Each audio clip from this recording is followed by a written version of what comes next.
buenas, bienvenidos otra semana a Ventana a la Historia, y hoy tenemos con nosotros un programa especial sobre la historia del Hospital Militar de San Carlos, y tenemos con nosotros al Teniente Coronel de Enfermería Manuel Cano Leal.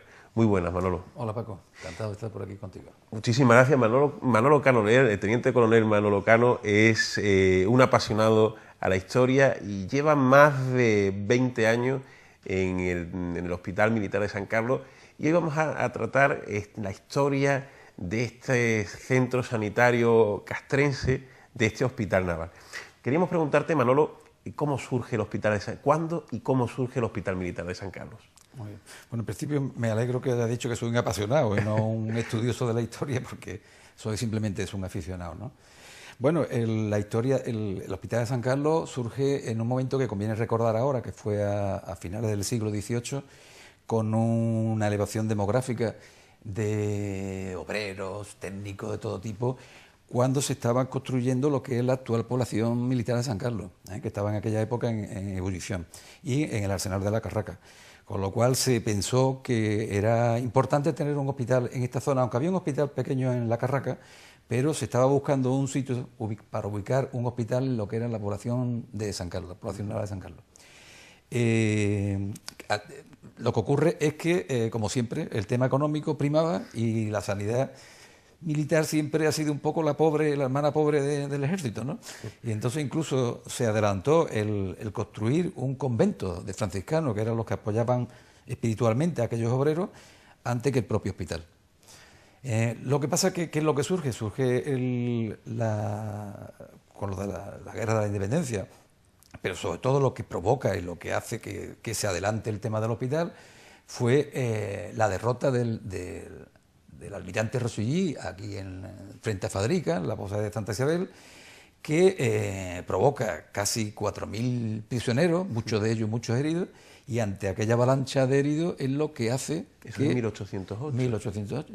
Hace que ese edificio que estaba preparado para ubicar el convento, pues se convierta en hospital, un hospital provisional. Y eso es un poco el nacimiento de... Los inicios no fueron muy fáciles, ¿verdad, Manolo? Bueno, imagínate, yo me lo puedo imaginar, ¿no? Yo que he estado en alguna misión por ahí y hemos visto la precariedad que existe en los centros por ahí, pues imagínate hace 200 años, primero que lo que se llamaba hospital no era un hospital como tal, sino que era un centro que se adaptaba y se metían unas camas y unos botiquines y aquello era el hospital. Pero aparte de esa precariedad y precariedad en profesionales y tal, era la avalancha de heridos que había en eso. Eso hizo que incluso en la situación en aquella época, que había muy pocos médicos, había algunos médicos procedentes de la Armada y algunos practicantes también de la Armada, pero hizo que médicos franceses, militares, prisioneros y practicantes igualmente franceses, pues fueran contratados por el propio hospital para trabajar en el hospital. O sea que, y hay escritos donde se contempla que incluso se les pagaba un sueldo a estos médicos y estos practicantes franceses, y estuvieron trabajando conjuntamente ante la necesidad acuciante que había de profesionales en aquella época. ¿Qué podemos decir? Porque es que surge en 1808, 1809, hasta 1814 la Guerra de la Independencia. ¿Y qué podemos decir del Hospital Militar de San Carlos durante la Guerra de Independencia? Bueno, yo me lo puedo imaginar que aquello debió de ser tremendo, ¿no? Porque encontrarte con eso que digo, una avalancha de heridos, sin material, en aquella época que de todas formas tampoco existía lo que existe hoy, ¿no? El material y la tecnología que existe hoy para tratar ese tipo de enfermos, pero en aquella situación yo me vas a permitir que te comente alguna cosa, que la transcriba directamente desde aquí, porque si no, porque me gusta leerlo tal como fue, ¿no? Ajá. Y dice las vivencias del hospital, ¿no? En el primer aniversario de su funcionamiento, ¿no? Claro, como la Junta de Defensa estaba aquí también en Cádiz, pues iban, había muchas quejas también incluso de médicos que se quejaban de cómo estaban los enfermos, que muchos de ellos se morían prácticamente casi de necesidad de comer, ¿eh? No había o no tener cama. Y entonces dice, aquí por ejemplo dice, la situación de penuria del centro se refleja en la sesión del día 11, dice. Se solicita al intendente que se faciliten 300 jergones en el hospital, 300 colchones, porque no había, estaban encima de las tablas, o sea, los enfermos estaban encima de tablas, ¿no? Aquello debió ser. Y como además no había paja para rellenar esos colchones, pues que se proporcionara lana, que esos son los colchones de lana de aquella época, ¿no? Imagino, eso es lo que es simplemente lo que es la habitabilidad del hospital, ¿no? Yo no digo de la cuestión de material, ¿no? Que debió ser tremendo, ¿no? Entonces, había, como te digo, había muchas quejas de médicos que decían que se les moría la gente, y estos médicos fueron acusados muchas veces de tumultuarios y de gente insolente y tal, y lo único que pedían era eso, ¿no? Entonces, por ejemplo, en el tema de la batalla de Chiclana, que acudió muchísimos heridos al hospital, pues que la gente, pues eso, hace aquí una alusión, dice: hace 3 días que carecen de carne, pan, vino generoso, vinagre para sinapismo, que son las úlceras, ¿no?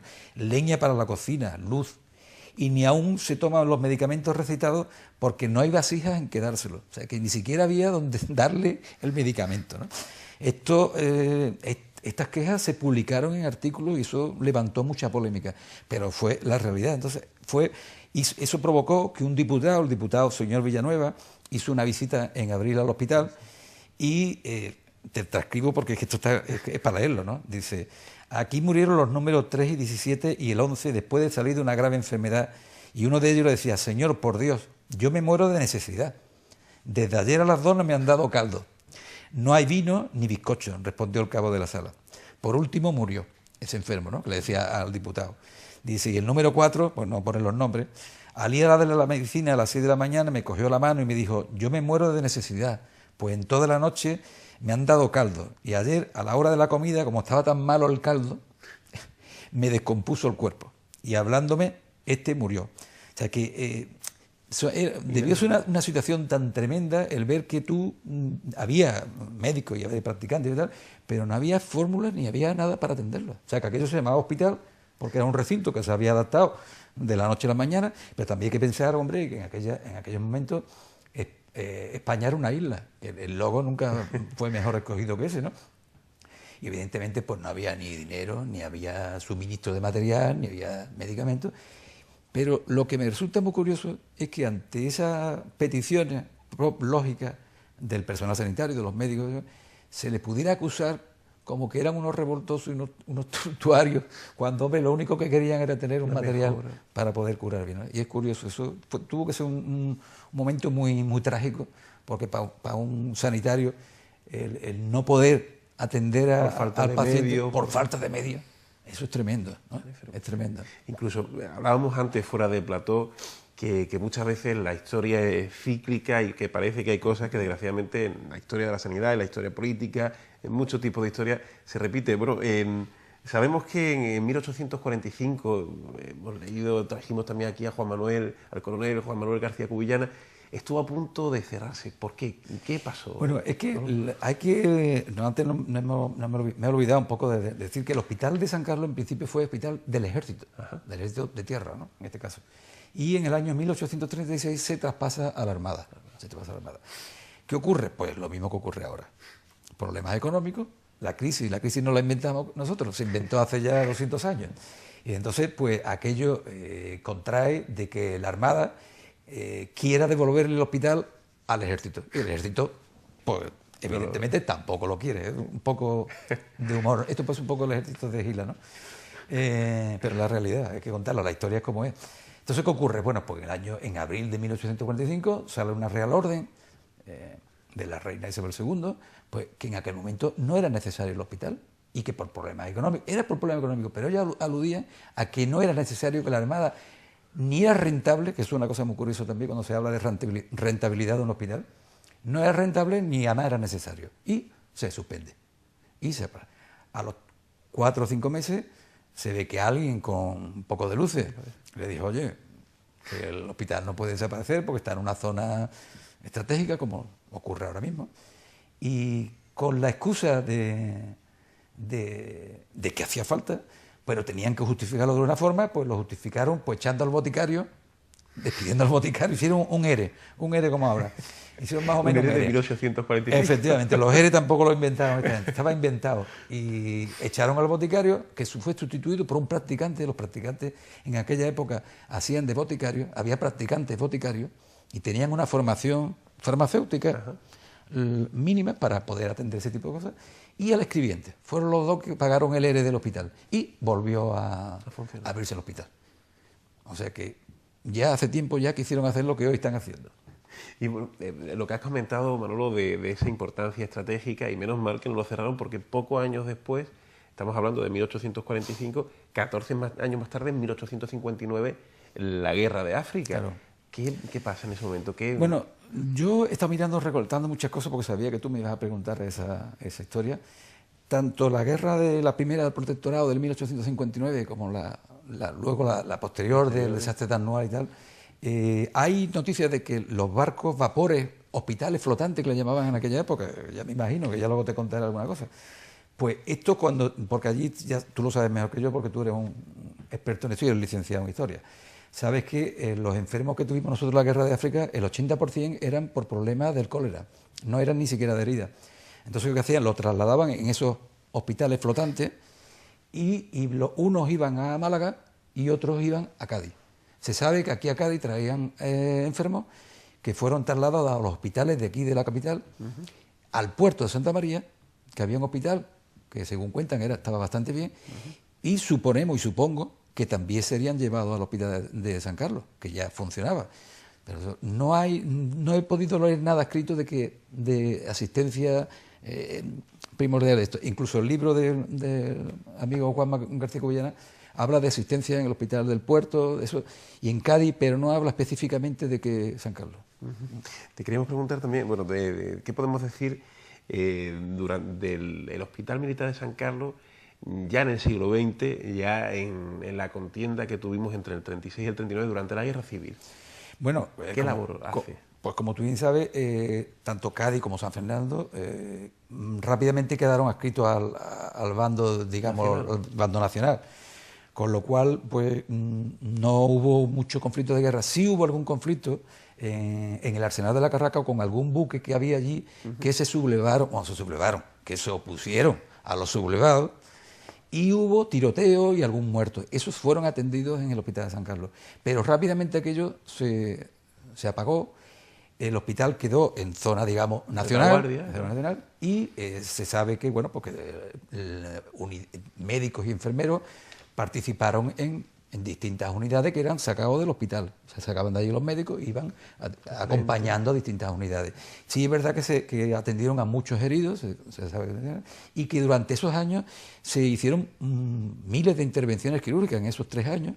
Me imagino que muchas de ellas serían como consecuencia de la guerra y otras muchas como consecuencia de la actividad diaria normal y asistencial del hospital.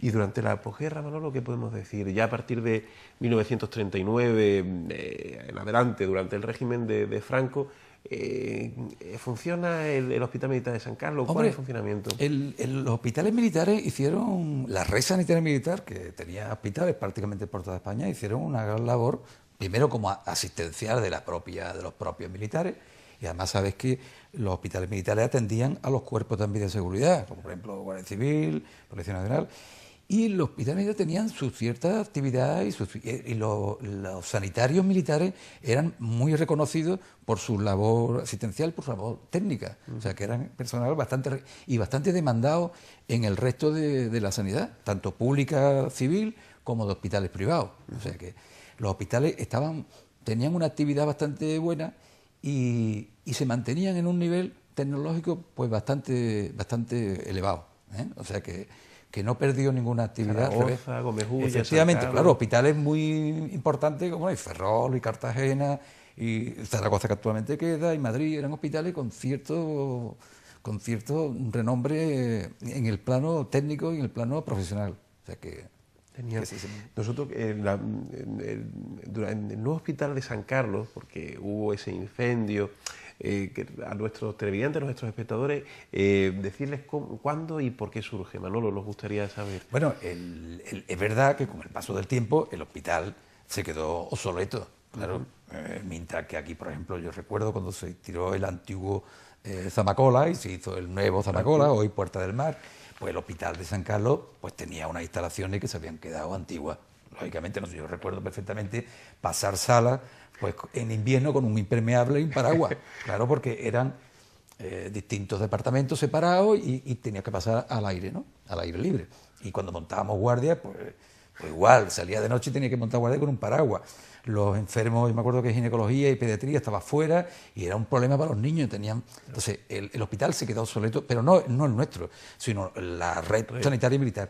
Y en aquella época pues, se construyeron hospitales nuevos, en Ferrol, en Cartagena, en distintas unidades. Y en San Fernando se hizo el nuevo hospital que era demandado porque era necesario. Entonces, aquello fue un revulsivo para la sanidad militar, porque además se contrataron enfermeros y médicos militares, civiles, perdón, y eso le dio otro aire al hospital. Fue una especie de empatía con la enfermería, con la sanidad civil, y yo creo que fue una cosa que enriqueció todo lo que era el trabajo tecnológico. Y el Hospital de San Carlos pues tenía un... A finales de los 70 es cuando se inició. En el 81 es cuando pasamos al Hospital Nuevo.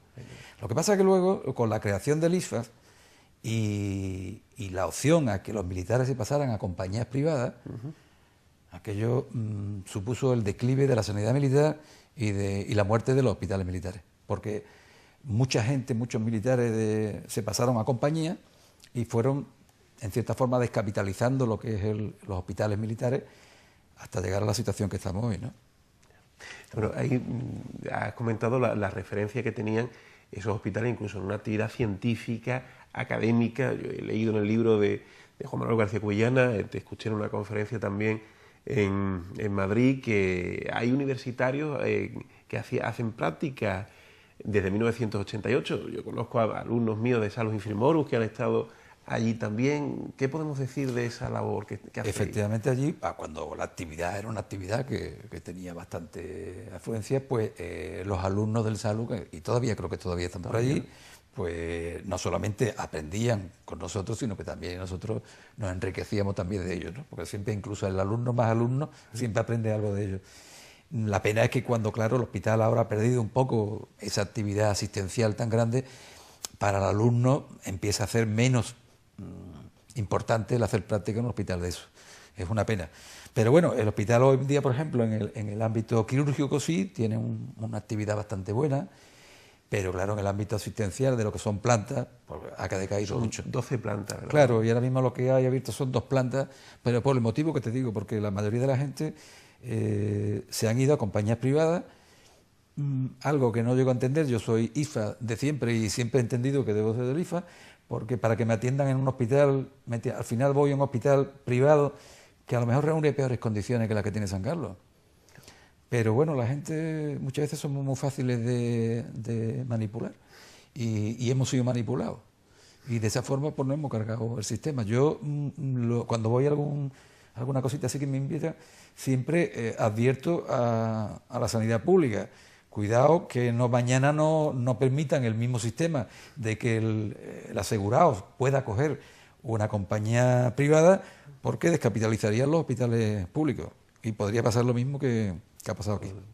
O sea que, cuidado. La profesionalidad que han mostrado siempre estos hospitales militares, y en concreto San Carlos, incluso ha sido, digamos, exportada al exterior en misiones como creo que fueron Irak, y también en Centroamérica, donde estuviste. ¿Qué nos puedes contar de eso, Manolo, de los profesionales?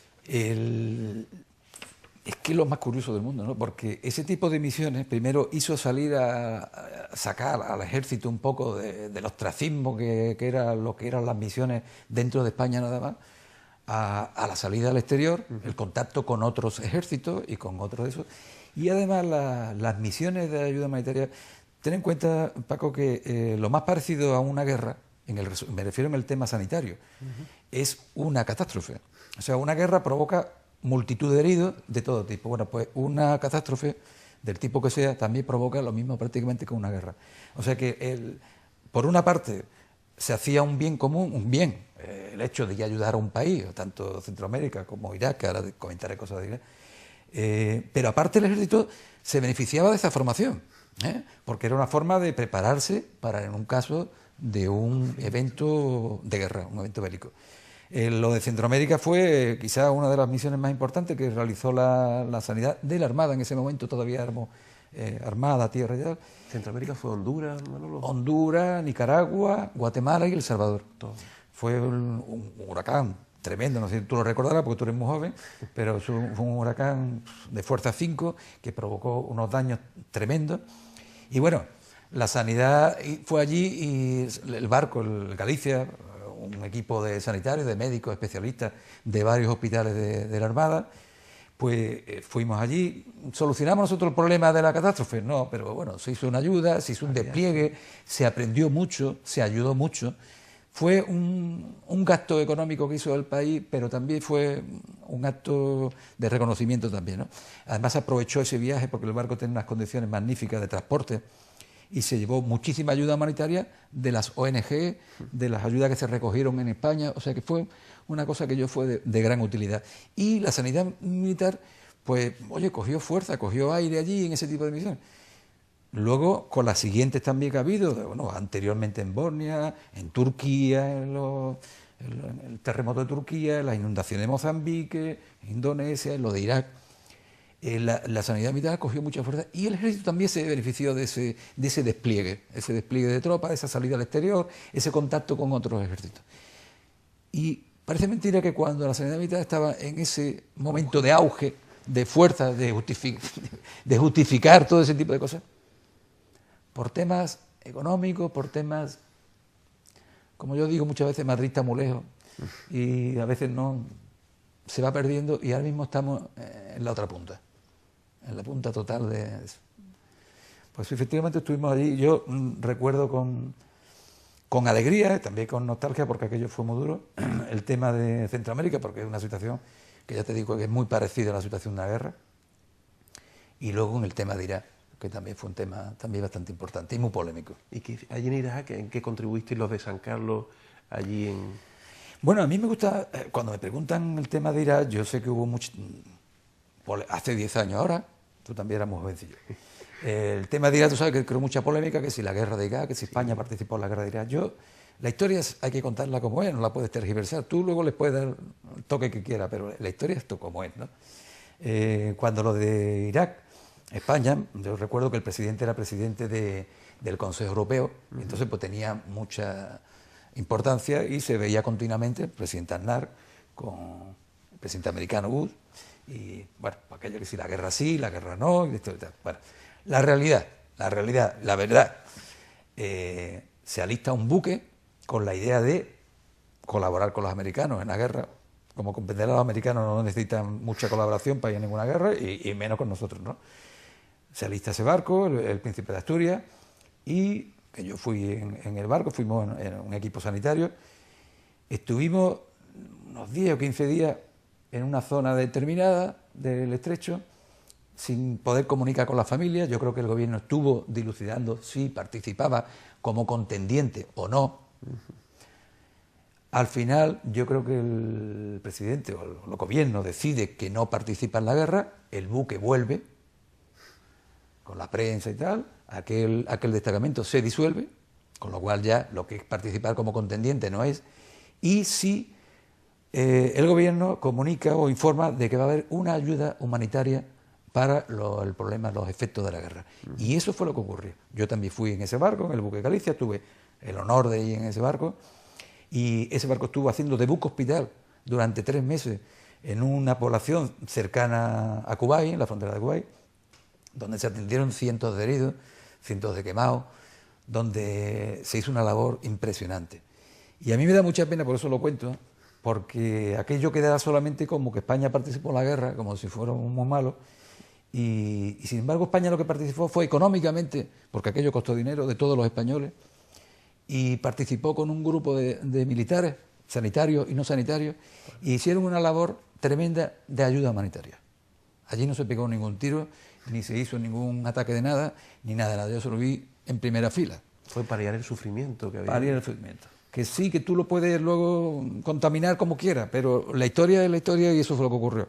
Posteriormente el buque Galicia se desplazó para España y se desplazó un destacamento al centro de Irak con la misma idea de seguir reconstruyendo un poco lo que se está haciendo en Afganistán ahora. Solo que en Afganistán es más guerra que lo que en aquel momento había en Irak. Después ya aquello cambió. Y lo que estuvieron allí en el centro de Irak, lo que estuvieron haciendo fue reconstruyendo escuelas, ayudando en el plan sanitario, Y esa es la verdad. Cada uno luego que lo interprete como quiera. A mí me encanta siempre, porque el teniente coronel Manuel Cano Leal, siempre, el teniente coronel de la reserva, Manolo, habla siempre, digámosle, sin pelos en la lengua. Y queríamos preguntarte, fuiste secretario de un congreso con motivo del presidente del congreso, del comité, del congreso que tuvo lugar por el bicentenario de la historia del hospital de San Carlos, 1809-2009. ¿Qué pusisteis de relieve en ese congreso de esta rica historia? Bueno, por circunstancias de destino, yo estuve destinado antes en el Hospital de Zaragoza y tocaba al Hospital de Zaragoza organizar el congreso y bueno, pues me tocó a mí, nos tocó al equipo que estábamos allí, yo lo único que era que sí, que presidía el comité organizador, pero el presidente del comité es uno más de un grupo de trabajo, si no es imposible de aquello de formarlo, ¿no? Y se hizo en Zaragoza en el 2008. Ajá. Posteriormente de allí me destinaron a San Carlos y aunque era repetir otra vez el congreso, que ya era, pero sí yo quería destacar el 200 aniversario de la participación de la Isla de León, de San Fernando, en aquel acto, ¿no? Y qué mejor homenaje que un congreso nacional de enfermería de la defensa. Y eso fue lo que hicimos también con un trabajo tremendo, pero con un equipo maravilloso. Se contó con muchísima gente de gran relieve, alguna gente de historia como Teresa Miralles, ¿te acordarás? Siempre en esos congresos hemos procurado que participara, por supuesto, gente de la población civil, tanto gente como del grupo de urgencia y emergencia, el CM-112, gente de aquí de salvamento marítimo, los americanos, los compañeros sanitarios de la base de Rota, que siempre participan con nosotros. Y yo creo que fue un congreso bastante fructífero y muy instructivo, o sea que yo creo que fue una alegría y además celebrarlo en tu pueblo y tener la suerte de presidirlo, que no de organizarlo, porque ya te digo que organizarlo es todo el equipo el que lo organiza, pero aquello de presidir aquello para mí fue un motivo de orgullo, porque yo todo lo que sea defender mi hospital, allí estoy yo. Pues en aras de esa defensa, Manolo, hemos hablado de ese rico pasado que ha tenido el hospital, de ese intenso pasado, que por eso hicisteis este congreso. Y ahora hemos traído aquí muchas instituciones con una larga historia y queremos preguntarte, presente y futuro del Hospital Militar, del Hospital Naval de San Carlos. ¿Cuál es ese presente y ese futuro? Bueno, yo mentiría si te digo que el presente está complicado y el futuro ya no te digo nada. No solamente por el problema económico, sino porque Defensa en su día toma la decisión de reducir hospitales. Al final parece que se van a quedar 3 hospitales. En la actualidad la realidad nos hace ver que ya ni siquiera los 3 hospitales. Yo te reenvío la pregunta a ti, Paco. Si tú fueras responsable del ejército, fuera un alto cargo del ejército, tú te desharías del hospital este que está en una zona estratégica, que está en una zona que en el último siglo y medio nuestros conflictos, es verdad que han sido todos con países del norte de África, que recientemente hemos tenido lo que no sabemos cómo va a acabar, la participación de Francia en la guerra de Mali, que está afectando a Argelia, que puede afectar a todos los países del norte del Magreb. ¿Tú cerrarías este hospital? En cuestión de geopolítica... Pues tú mismo, tú lo has dicho. Es que coincidimos. Ni Rota, que tienen el hospital de Rota los americanos por supuesto, y este... Por supuesto, que yo creo que... no se puede, vamos a ver, muchas veces cuando decían en 1845 que no era rentable el hospital, vamos a ver, yo eso se lo he dicho alguna vez a algún mando del ejército y a algún compañero del ejército, de las armas, ¿no? Un tanque es rentable y un avión es rentable. Pues claro que no. Y sin embargo la sanidad da mucho más que todo eso. Pero aparte, yo te digo, ¿por qué tenemos bases aéreas? ¿Por qué no ponemos los aviones en las bases normales? Y nos ahorraríamos un dinero. Porque no es factible eso. ¿Por qué tenemos bases navales? Porque las tenemos que tener por seguridad, por adiestramiento. Los hospitales militares son necesarios para adiestramiento de nuestro personal. Y el personal nuestro tiene que estar en hospitales militares porque tienen unas características diferentes en estructura, en formación de los civiles. ¿Eso significa que el hospital militar no puede atender a la población civil? Lo ha hecho toda la vida. Lo ha hecho toda la vida, ha hecho incluso cuando se incendió el Puerta del Mar, hizo de Puerta del Mar. Por supuesto que puede ser un hospital compartido, de uso compartido, mientras que San Fernando no tenga un hospital propio. Mientras tanto puede perfectamente, y además es bueno para la formación. Pero Que los hospitales son necesarios para la formación. Quien discuta eso yo no lo entiendo. No lo voy a entender, pero yo soy un simple teniente coronel, en la reserva además. O sea que...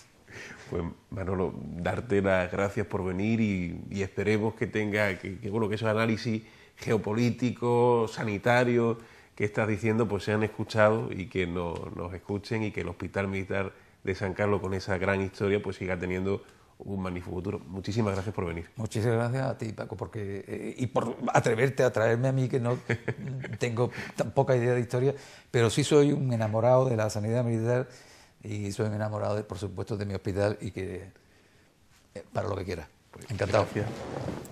Gracias. Y pues muchísimas gracias por escucharnos y nos vemos la semana que viene en otro programa de Ventana Historia.